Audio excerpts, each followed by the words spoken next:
What's going on, guys? Happy New Year. Wanted to thank you guys, first of all, for making 2019 awesome. We have more clients than ever right now. We're helping more people than ever, and everyone's played a large role in that. So we thank you guys for trusting us over this past year and allowing us to help you guys achieve your goals from a health and fitness standpoint. And I think linking up with Lauren and doing her nutrition stuff has helped out a lot. I feel like we're batting pretty close to 1,000 in terms of the clients that are doing the nutrition program with either Lauren or Anthony, and in conjunction with that, training with us. So I feel like we have a really, really good product right now. And, our goal, ever since we started in May 2016 was, to improve the quality of life of people and increase confidence. And hopefully we're doing that. It feels like we're on the right path. And, hopefully we just keep going forward from here. The staff that we have has been amazing. And that's just my opinion of them.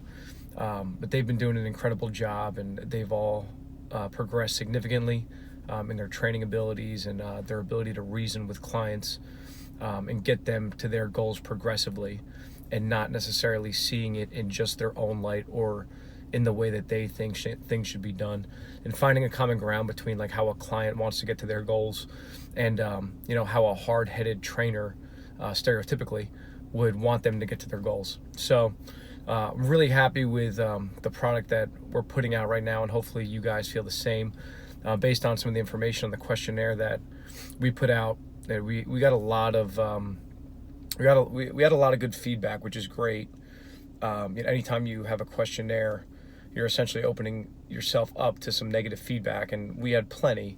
And there's definitely a lot of things that we're going to be working on to improve, like the cleanliness of the gym, our ability to at least remind you guys when you're doing exercises that you're doing the correct form of the exercise. I think sometimes the clients will not necessarily know if they're doing something properly. When, in the majority of cases, if there is no communication, it means that you're doing a pretty good job, and that we have to spend time with someone else who potentially doesn't have the proper form. So that being said, we're trying to make a lot of adjustments to get even better in 2020. And then, hopefully everybody will see that as those changes are made. But, again, thank you for a great 2019. Hopefully we're going to have an even better 2020. Also wanted to address some of the questions we have about like New Year's and New Year's resolutions and stuff like that. And there's a couple of good things I've listened to recently in regards to setting goals and being a little bit too overzealous in achieving a goal, especially in the short term, which is a frequent issue once a new year hits. So, a lot of people want to lose a lot of weight quickly. They want to train really hard right now, and they want to get to their goal as quickly as possible.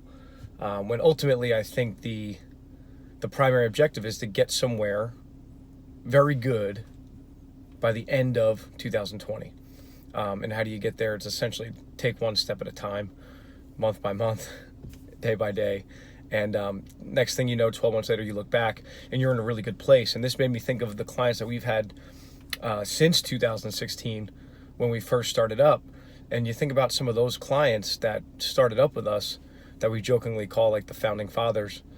A lot of them have had a lot of success over the years due to consistency. Like they come 3 days a week for years on end, and then you look back one day and you're like, wow, these people that have trained 3 days a week for years are down 15 to 20 pounds, and would tell you that they haven't necessarily made any significant changes to their diet.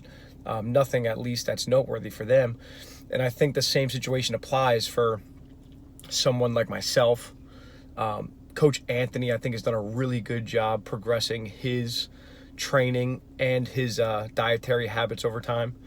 Lauren's a great example of that as well. She used to be a little bit chubby. No, but she was always in good shape, but she's taken it to another level with her training and nutrition. After college, I was 255 pounds, and 7 years later, I'm a little bit under 200. And each step, I think it gets a little bit more challenging. So like going from 255 to 225 really wasn't that challenging. It probably took a year and a half or so. But you lose a few pounds a month, and the next thing you know, you're down 30. And then going from 225 to 215 was pretty challenging.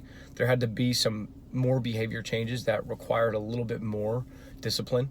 And then 215 to 200 or so, that was really challenging. And I've been about, between 200 and 205 for a long time now. And getting under 200 consistently is something I've achieved probably over the past few months or so. And I know that if I want to continue to get leaner, if that's my goal, then I'm going to have to get down to, 190 or so, and I'm going to have to be a little bit more disciplined. But point being, in all of those cases, I don't think any of us feel like we're torturing ourselves to get to the place that we want to in terms of physique or fitness. We've all kind of just made some tweaks to our daily habits over time. And then, like in my case, I could speak specifically for myself, is that 7 years later, you're down a total of almost 60 pounds. And it doesn't feel like you've done anything drastic to try to create this enormous caloric deficit that has you losing 60 pounds over the course of a few months or, 6 months or whatever it is that sometimes we're overly ambitious to try to achieve. So I think set your New Year's resolution, and maybe I've had conversations with clients to this point, is that think of December 31st, 2020, and look back at January 1st, and then tell yourself whether you've achieved what you wanted to or not. I think too many times we want to achieve something really quickly, and New Year starts, and it's new me, and it's let's do all these things, and let's get heading in a different direction. And we don't necessarily identify with a person to accomplish that yet. So like in the circumstance of I want to lose 40, 50 pounds in a really short period of time, I don't think that person identifies with their goal yet, which makes it really challenging. I think they set a goal and they want to do this, but they still intuitively think of it as something that's completely outside their comfort zone and that they're gonna have to try really hard to do it. I think sometimes we have to come to terms with, having to do it slowly and identifying with a person and becoming the person that they aren't instead of who they are, if that makes sense. Instead of someone who's like, oh yeah, I have to turn down cake for the next few months, identifying with somebody, and you may know somebody, and this would potentially help, you may know somebody who doesn't necessarily have a cake craving. And maybe if you're to kind of steal that identity from them a little bit and say, you know what, I'm a person that doesn't crave cake. I think that's something to get you going in the right direction of recreating your image of yourself that would in turn create habit changes. Well, would create behavior change, which would create habit changes and would get you going in the right direction. But I've been a victim of this for a long time, in that I'm someone who struggles to turn down chocolate. And, a lot of people know this. And it's almost like there's scenarios in which there's, food or chocolate that's available at the gym, and everyone tells me about it because they know I'll eat it. And there's some scenarios in which I don't even really want it, but I eat it anyway because it's who I am. I'm the guy at the gym that eats the food when it comes in. So a personal goal of mine this year is to try to change that a little bit and not necessarily be the go-to guy for consuming all the food that nobody else is willing to eat, because that's where the majority of my calories come from. I consider myself like a reverse closet eater. When I'm in public or when I'm here at the gym, I eat more than anything. And then when I go home, I'll have like a pretty normal meal with appropriate amounts of proteins and carbohydrates and fats and calories. So I think it's important for me personally to identify as someone who doesn't necessarily always need to eat chocolate or cake. And maybe that's something that you guys could try to think differently about as well. Maybe you're not necessarily someone that hates the gym, but you've just grown accustomed to complaining about it so much that you think that's you and that's your identity, and you just stick to it and you just keep complaining about it. you're someone who has to eat Italian food on Sundays with your family.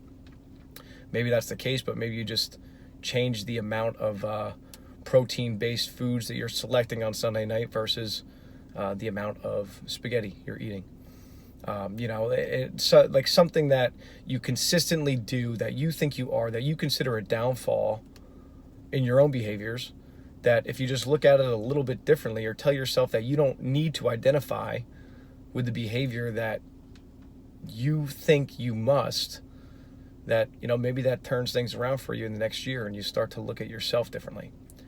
Let me know if you have any questions. You guys know where to reach me. I think everyone has my cell phone number. If not, I'm always at the gym, or you could email me at james@primeperformance.com. All right, guys.